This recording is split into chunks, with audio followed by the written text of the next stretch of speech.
If you're old enough to remember when phones had cords and the only thing that went viral was a cold, then you're in the right place. Welcome to the Big 6-0 with Kaylee Harris and Guy Rawlinson. Because who better to discuss life's second act than two people who still think mature is a type of cheese?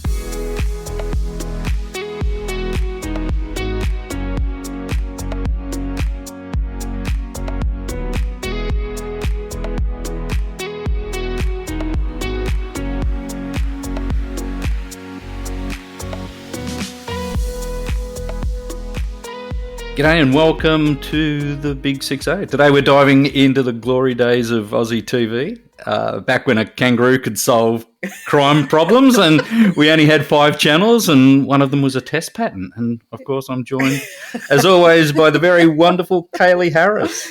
Back when Channel 10 used to be Channel O. Do you remember that? Oh, gosh. Before, it was Channel O. It was. You're right. Yeah. Now, today's episode was your idea. How did the idea come about? You know,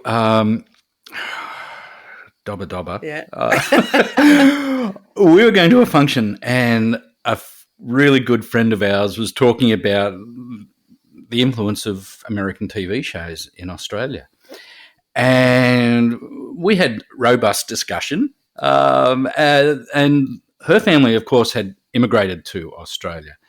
And she thought that, you know, the whole influx of, you know, Americanized terminology and all that sort of things was a bit of a blight on their upbringing because they wanted to absorb as much Australian programming and shows and the vernacular as they could. And so that sort of got me thinking, you know, just how much, you know, from the days of Bruce Gyngell launching TV back in 56 to now was Australian content and how much of it, you know, in reality was imported. Yeah, there was an awful lot of it. And I think if you go back to the 60s when the name Hector Crawford, I mean, he was royalty in this country with Crawford Productions, and a lot of those shows that came out in the 60s particularly and later the 70s were Crawford Productions. Yeah. And there was a lot of cop shows, right? Yeah, well, it was Homicide and all those sort of things. And it was always a precursor, a Crawford production. Yeah. And that's how we remember it, right? Exactly. And, I mean, Homicide, you talk about Homicide, Leonard Teal,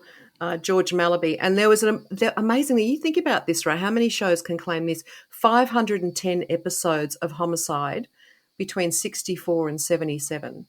That's a lot of episodes for a show. It was obviously doing really, really well for them.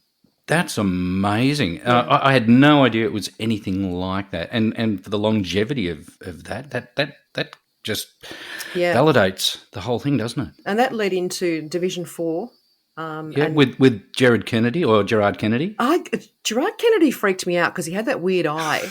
And I was a bit conflicted because he was such a good cop, but he had this weird roaming eye. But he was Frank Banner played him. He was fantastic. And I didn't know this, but I did a bit of research before today's podcast. And Division 4 was set in the fictitious town of Yarra Central in Victoria, which was loosely based on St Kilda. Oh, really? Yeah, wow. Yeah. Loved it. Well, then you had like shows like Matlock Police and Cop Shop a bit later. Yep. All those sort of things. Blue Heelers was a little bit later again, but Homicide was the one that really kicked it off, wasn't it? Yeah, and I think Matlock Police really launched Mick Cronin's career, didn't it? That was on between 70 and 76. And interestingly, that was based on the Victorian town of Shepparton. So a lot of these Crawford productions, Hector Crawford must have lived in Melbourne because I think he did, because a lot of these things were sort of Melbourne based around these police shows. But there was definitely that genre of police dramas in the 60s and 70s, weren't there? Yeah, 100%. And you mentioned Mick Cronin, whose brother Paul is a guy thinking about. Paul Cronin was the guy that was in Solo 1, and that was the spin-off from Matlock Police. Maybe I'm getting my Cronins mixed up. Well, you know, I'm sure it's a very close family. Very Who was close. in the Sullivans, Paul or Mick? Paul. Oh, there you go. I'm getting them mixed up. Yeah. Yeah. Paul was the NRL player. Mick was the NRL player, played for Parramatta. But like I say, very close family, and blind man on a galloping horse in the wrong light, you'd probably never be able to tell the two apart. Yeah. But there were others, and there were some famous TV shows that were cop shows in this country that sort of sunk without trace, and that's a bit of a pun on the fact that there was a show called Patrol Boat. Oh, Patrol Boat.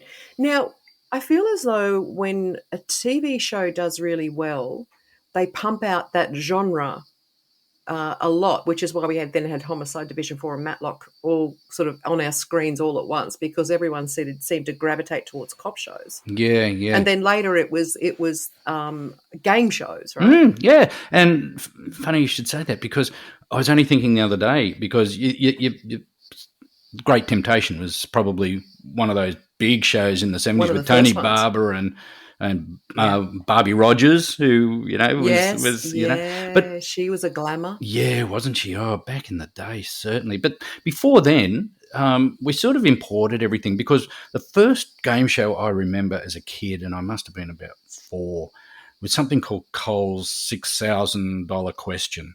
The $64,000 question? It was only $6,000. Geez, back in the day, yeah. Gosh, yeah, wow. Budget, I want to be on that show. And then there was BP Pick-a-Box. I don't know. Do you remember that show? Pick-a-Box was Bob and Dolly Dyer. Now, they were a husband and wife team. And they were royalty in this country when Pick-a-Box came out. Yeah, because Bob, he was a Canadian, wasn't he? Bob was a Canadian or an American, or... I can't remember. Yeah, we seem to sort of adopt a lot of that. Whether it was the accent, I don't know. But then after that, we obviously went in Great Temptation, and then Sailor of the Century, which was an incarnation of that. Yeah. So those game shows, and then there was, it just went crazy after that. Wheel of Fortune. Yeah. There was It's Academic, and of course, then we get into the Graham Kennedy era of Blankety Blanks. Those almost naughty kind of shows. He was, again, TV royalty, Graham Kennedy, wasn't he? Oh, and didn't he push the envelope with a lot of that stuff with Dave Gray, Ugly Dave Gray? Ugly Dave Gray. Imagine calling someone that now. That's right. And Stuart Wagstaff, Nolene Brown, they were all on the panel, and they'd always have a guest. They'd always have a guest that was, sort of sitting there. But they certainly pushed the envelope as far as what they could probably get away with. But then that sort of almost crossed the line between game show and entertainment, where we had shows like the Don Lane show and the Mike Walsh show, which were sort of that entertainment sort of genre too, weren't they? Yeah, well, you mentioned before about the American voices coming on with Bob Dyer, and of course Don Lane came in, and later, I know she was music, but Marsha Hines came onto the scene as well. These the American voices, that it was almost felt as though we had grown up as a nation, that we were attracting a talent from the US to come over and do shows over here. When you talk about Don Lane, and it brings back all those memories of, because Mike Walsh show and Don Lane show were they were the same genre. They were variety shows, and they were, except one was at 9 o'clock at night and one was in the middle of the day. And I've got a story about the Mike Walsh show. My uncle was managing a wildlife property up at a park up in Queensland, and he was a regular on the Mike Walsh show, and he'd fly down once a month or something and bring an animal down, and he'd have to keep it in his hotel room in North Sydney before the show. I don't think you'd be allowed to do that these days. And one of the famous ones, he actually got some press coverage because he brought down a baby crocodile about 1 metre long, and he kept it in the bath in the hotel overnight. What? And the telly came in, and I've got a photo of an old clipping from the telly of him. Yeah, and we thought he was, my uncle is so famous because he's on the Mike Walsh show. You're kidding me. A croc in the hotel room? A croc in the bath in the hotel room the night before, until he got onto the program. And years later, you remember Shirl from the Mike Walsh show, Mike Williams. Yes. He was, I think he was the floor manager. I went on to produce him at 2GB years later. Lovely man, very funny man, and has some great stories to tell about what life was like on the Mike Walsh show with Jeannie Little and Dr. James Wright. Dr. James Wright, and like, you weren't allowed to use your real name. And I know, talking at a school, my mum used to go and see that doctor because he had a surgery there just near Eastwood Denniston Way in Sydney. Yeah, and his surname wasn't Wright, was it? It was something else. It was Dr. Knight. Dr. Knight, that's right. Hi there. But there were all those sort of like, and that was another thing. We had the game shows. I mean, these days, of course, it's all about reality TV, which is probably as far from reality as, anything else that's produced, for television audiences. Yeah, I'm not a fan of the reality TV shows, I've got to say. No. But, of course, the comedy shows too. I mean, it kicked off with way back, and this is before probably your day, my day, we had like the Mavis Brampton show. Yeah. But it was the forerunner to things like the Norman Gunston show and Kingswood Country, which was so politically incorrect it wouldn't get an airing today.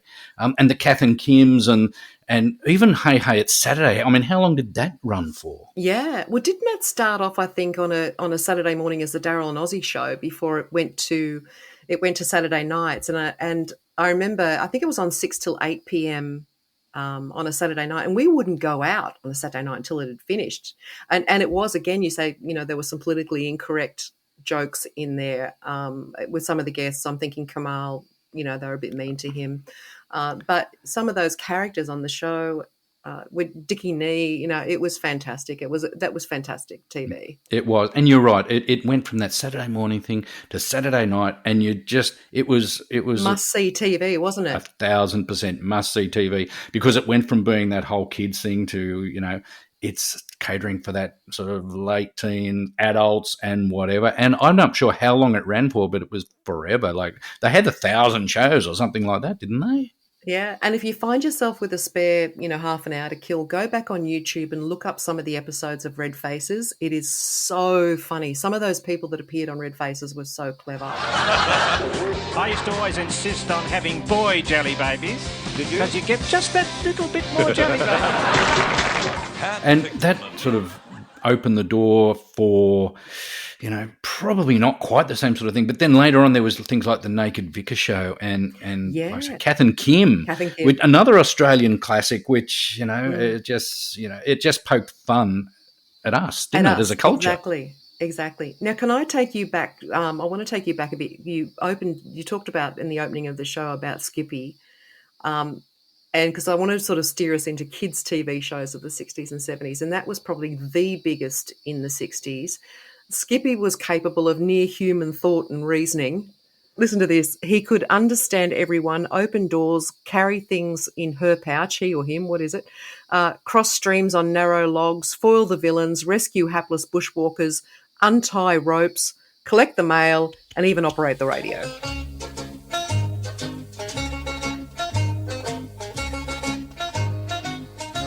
Yeah, I've actually watched an episode where Skip was playing the drums. Well, I was going to say that. And in another episode, she places a bet on a horse at Randwick. I've watched that show.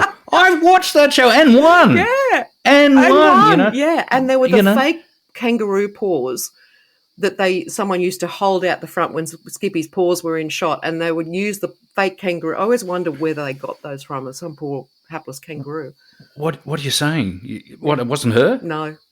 All 9 of her. There was apparently at least 9 kangaroos that played Skip. You're kidding me. They weren't real.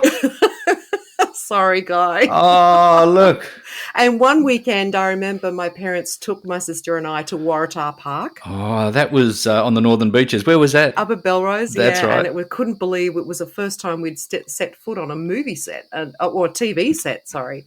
And you could walk around and see the Ranger's hut and everything. It was fantastic. And all the boys loved Clancy. Oh, the girl. Wasn't she just a gem? Yeah, Clancy. And, of course, Jerry and... On the other one.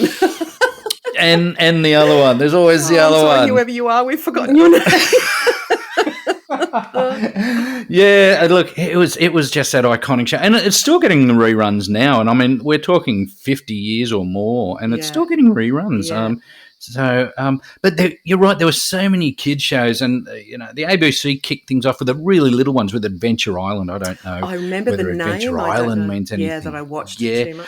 I think there was a character in there called Fifi Bear, and I think that's where John Michael Howson got his start. He was the person inside the Fifi Bear outfit or whatever. But it was great, and then that obviously got followed up by Play School, and there was Romper Room. But there was there were afternoon shows, like there was Cartoon Corner with Skeeter the Paper Boy. That's right. And Skeeter Skeeter actually went on to be the guy that was doing all the cartoon work for Ginger Meggs. Oh, really? Another great Aussie character. Yeah, there you go. So there was that. And then in the mornings, there was the Super Flying Fun Show with Miss Marilyn. I love the Super Flying Fun Show. And Marty and Emu were on that. Marty and Emu. And Mum would have to drag me away from the telly to go to school because I loved watching the Super Flying Fun Show. And I think Marty only passed away recently in the last year or so. He was a great Aussie character as well. And he predated, I think, Aussie Ostrich, didn't he, with his emu? Yeah. You'd almost think that the character of Aussie was almost based on the whole Marty and Emu thing. Yeah. Right? And of course, Mr. Squiggle, the puppet with the pencil in his nose. I always found that a bit creepy. And play school, and they'd look through the big window, and she'd look through something, and she'd call, I can see Guy, and I can see Mary, and I can see. She never saw Kaylee. No, there was no Kaylee ever. No, I didn't know any Kayleys. I never got my name called out. Still suffering, you and I, PTSD from not being called out by the magic mirror. That's right. The magic mirror. The magic mirror. I have to say, I with Romper Room, I did actually get to have an appearance on Romper Room.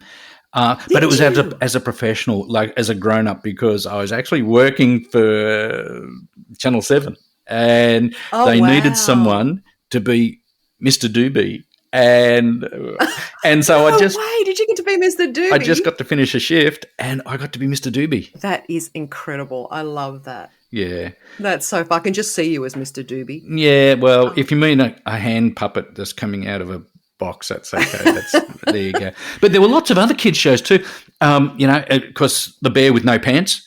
Here's Humphrey. Here's Humphrey. What was with bears at the time? There were so many bears on TV at the time. When we talked about Yogi. Oh yeah. Yeah, there just seemed to be a lot of bears around it. Yeah, and he had no pants on, and some poor person, hapless person, walking around the Channel 9 TV studios. Come on, we need someone to be Humphrey B. Bear, and someone would have to jump into the suit.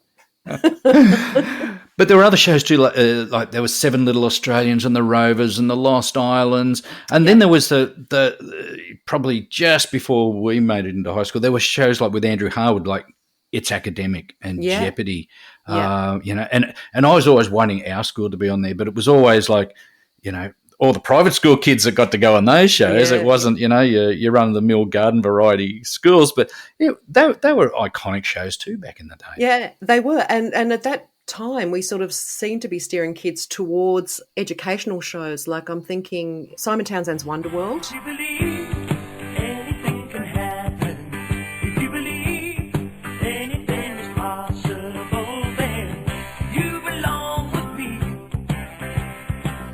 That came out, and that was very educational, and that launched the careers of quite a few famous Australians as well, like Jonathan Coleman. And I went for a job as well. I wanted to be a reporter, and I went with 10,000 other people to get a job as a reporter on, back in the 80s, and didn't get it, unfortunately. But yeah, those kinds of shows where they were teaching kids something. Yeah, was it Angela Catterns or Woodrow that sort of got that last place? I think it was Woodrow, because that's actually how I got into. I got past the initial audition stage. I sent by courier, it cost me a bomb at the time. I sent half a dozen tins of Pal dog food to Simon. I said, no, to Woodrow. And I said, Woodrow, please talk to Dad and tell him I should get on the show. And I got a call up to go and do a on-camera audition. No way. Yeah, but I didn't get it, unfortunately. Everyone wanted to be on that show. Wow. You're a thinking woman. Wow. That's fantastic. Outside the box, eh? But half a dozen cans, Woodrow would have been very pleased with he that, would have been. Yeah, he probably enjoyed that, I would say. I'd say so. So. Yeah. Now, what about, let's go to the shows I was never allowed to watch. Number 96 and The Box. Yes. I was going to talk about that. Yeah, number 96, this was in the 70s, and I think there was a lot of risque television in the 70s, and, of course, launched the career of Abigail. And I was like, your parents would watch it, but we weren't allowed to watch it. It was something a bit naughty, and you might sort of sneak out your bedroom and look around the corner and see if there was any bare boobs or something going on.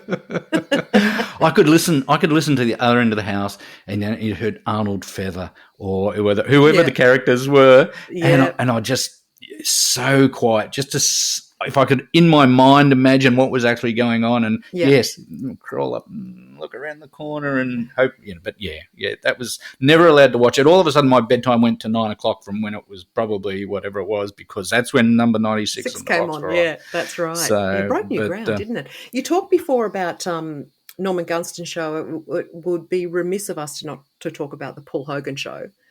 Iconic, again, TV you couldn't miss.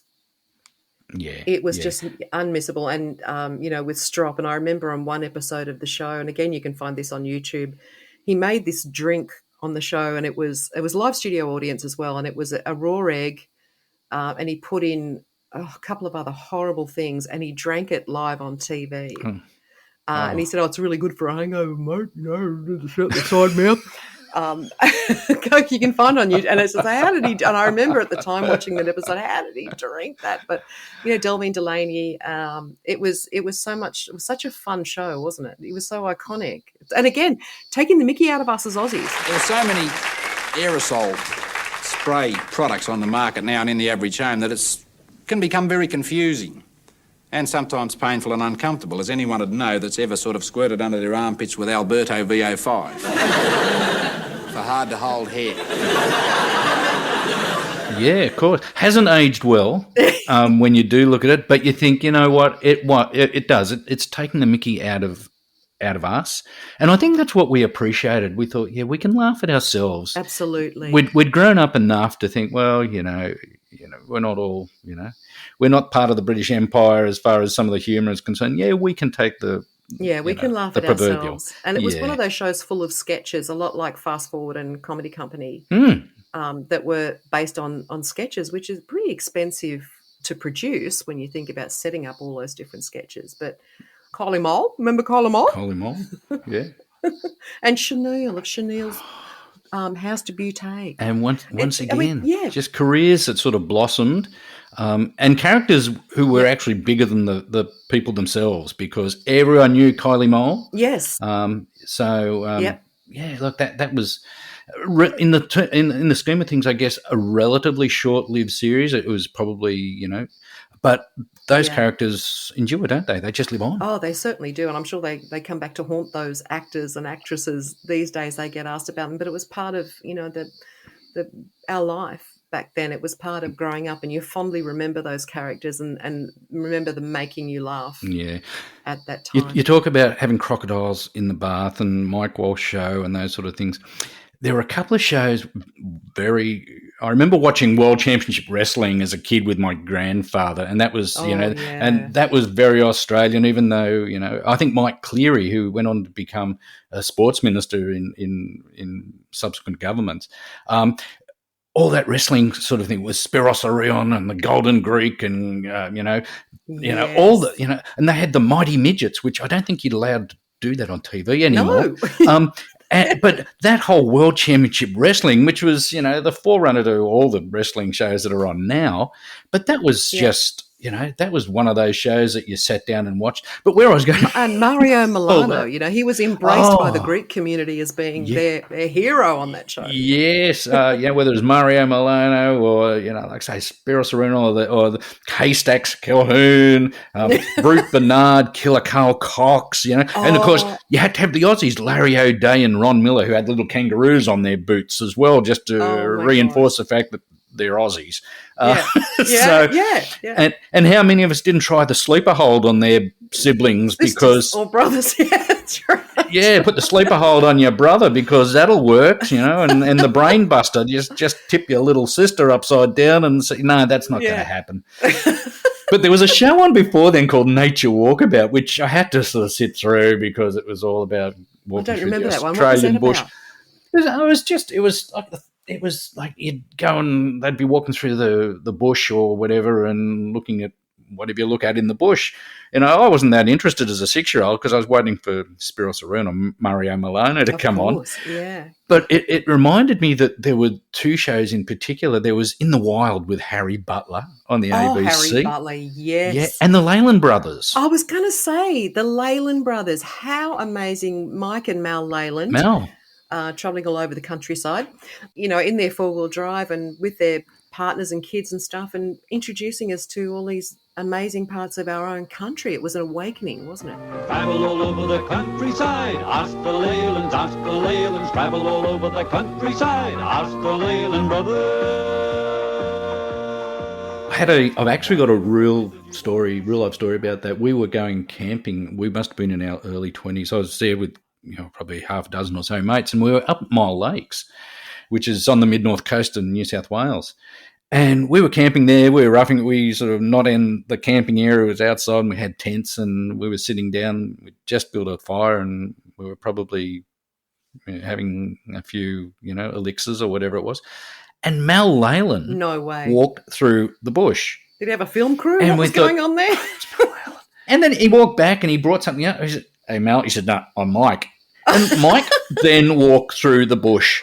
And the family, the wives, and we thought, well, we'll do the right thing here. We thought, my gosh, there was no one else. There was us, and the Leylands would have been about 30 or 40 metres camped away from us. No one else within Cooey. Oh, my goodness. We thought, it's getting late. We'll do the right thing. We'll go and offer them like some of the wood that we'd collected so as they could start a fire.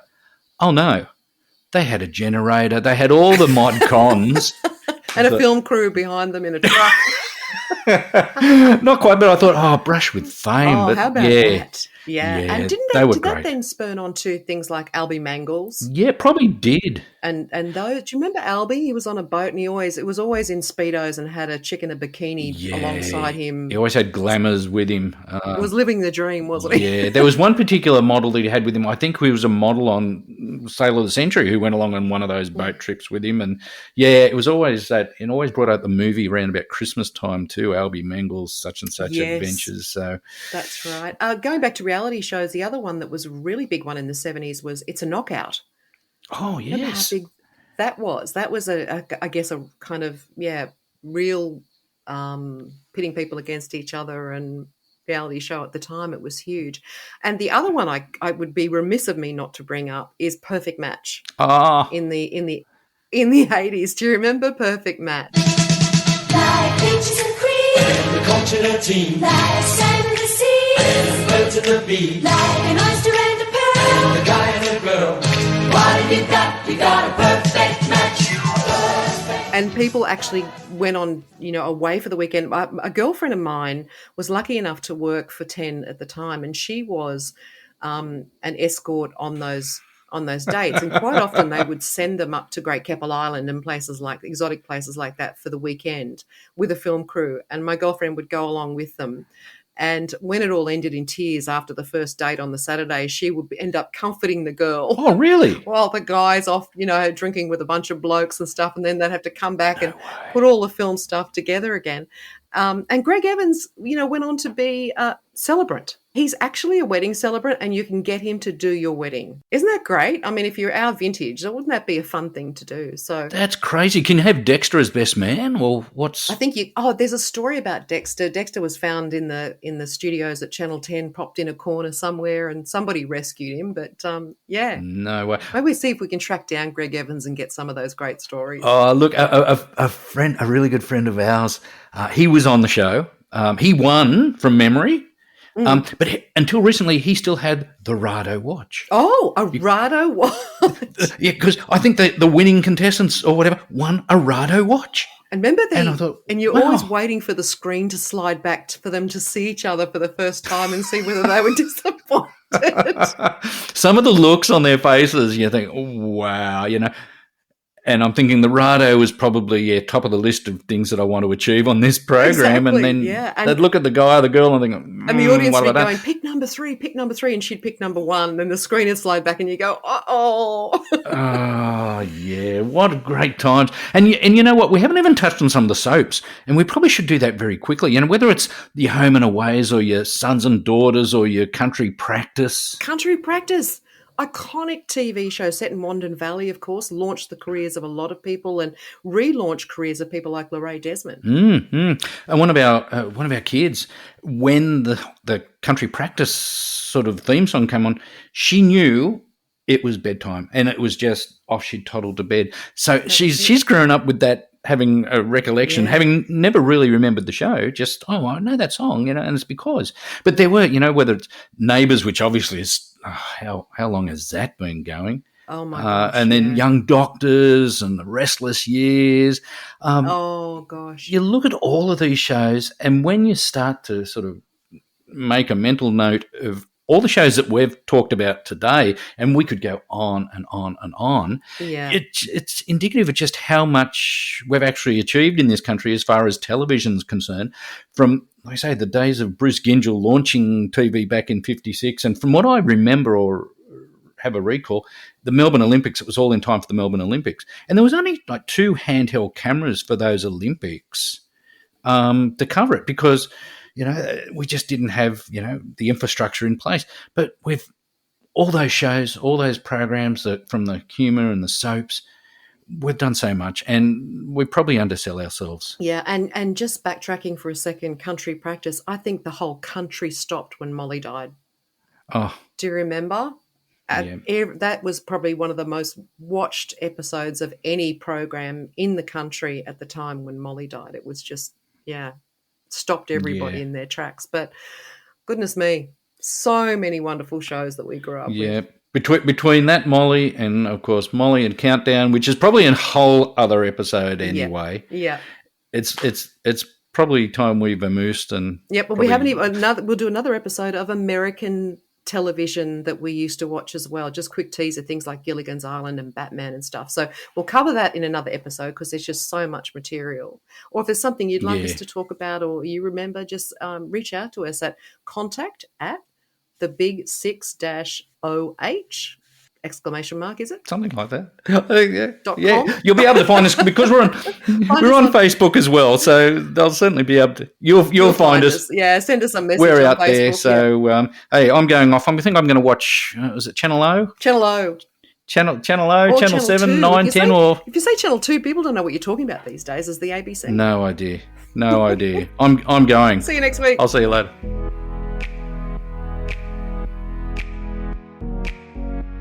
And before we go, let's give credit where credit is due. Kaylee Harris and I came up with all the genius content for this week's episode. Our producer, Nick Abood, well, he keeps the lights on and makes sure we don't accidentally upload a cat video instead of a podcast. So thanks for keeping us on track, Nick. Nick?